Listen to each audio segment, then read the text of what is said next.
Euzu billahi mineşşeytanirracim. Bismillahirrahmanirrahim. Len yenalallaha luhumuha ve la dimauha velakin yenaluhu't-takva minkum. Sadakallahul azim. Cenab-ı Allah Celle Celaluhu Hac suresinin 37. ayetinde bizlere şöyle buyuruyorlar. Onların ne etleri ne kanları Allah'a ulaşır. Ona ulaşacak olan sadece sizin takvanızdır. Yine bir başka ayet-i kerimede Bismillahirrahmanirrahim. İnna a'taynâkel kevser fesalli li rabbike venhar inne şâni'eke huvel ebtar. İnna a'taynâkel kevser.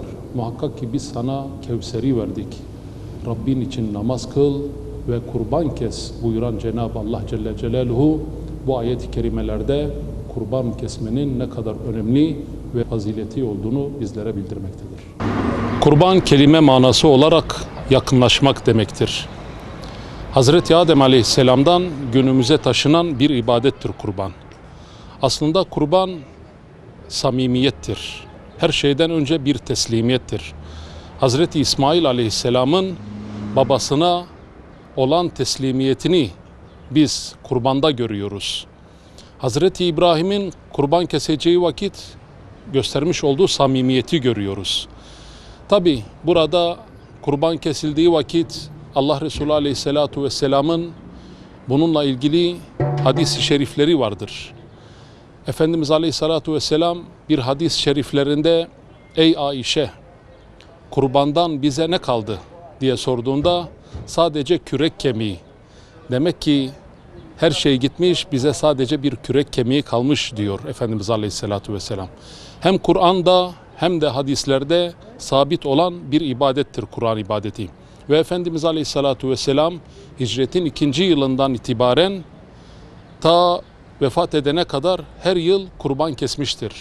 Ve kurban kesmeyenlerle ilgili büyük bir yine namazgahımıza yaklaşmasın diye Efendimizin böyle bir uyarısı vardır.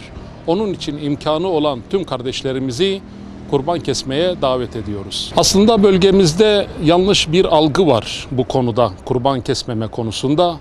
Sünnettir. Ekseriyete Şafii mezhebine mensup olan kardeşlerimiz bu ibadetin sünnet olmasından dolayı sanki ister kes ister kesme manasını maalesef böyle bir algı oluşturulmuş. Halbuki kurban bir ibadettir. Bu ibadette de yani imkanı olan kardeşlerimizin bunu kesmesi lazım.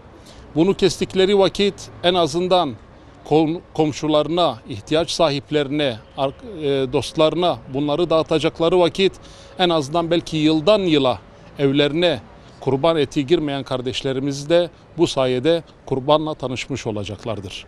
Ve bu en güzel bir infak örneğini de oluşturmuş oluyor. Dünyanın birçok yerinde mazlum, mağdur, muhacir olan kardeşlerimiz var. Ve bu kardeşlerimiz hakikaten büyük bir ızdırap içerisinde hayatlarını sürdürmektedirler. En azından bu Kurban Bayramı'nı bizler fırsat bilerekten, yani bizler evlerimizin dekorlarına milyarlarca lirayı harcayabiliyoruz. Bir dükkanı alıp veya kiraladığımız vakit içerisindeki değişikliklere onlarca parayı harcayabiliyoruz. Çocuğumuzun okuluna, dershanesine, düğününe milyarlarca parayı harcayabiliyoruz. Ve bu bizim gözümüze hiç gelmiyor. Ama yıldan yıla olan bir ibadet ve çok cüz'i bir miktar sayılacak olan bir ibadeti maalesef ihmal edebiliyoruz. Onun için bu konuda tüm Müslüman kardeşlerimizin üzerine düşen bir vazife vardır. Bizler bu ibadeti ihmal etmeyelim. Ve emin olunuz kurban eti girecek olan evlerdeki dualar bizlere büyük bir tesir olarak geri dönecektir. Bugün Diyanet İşleri Başkanlığı'nın yaklaşık 135 ülkede böyle bir organizasyonu mevcut. Ve bizler bunları televizyon ekranlarından izlediğimiz kadarıyla baktığımız vakit hayatında et tadı tatmamış olan çocuklara rast geliyoruz. Ve o eti tattıkları vakit yüzlerindeki, gözlerindeki mutluluğu görebiliyoruz.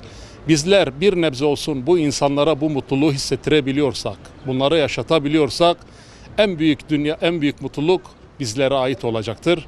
Onun için kardeşlerimiz kurban kesmeyi ihmal etmesinler inşallah.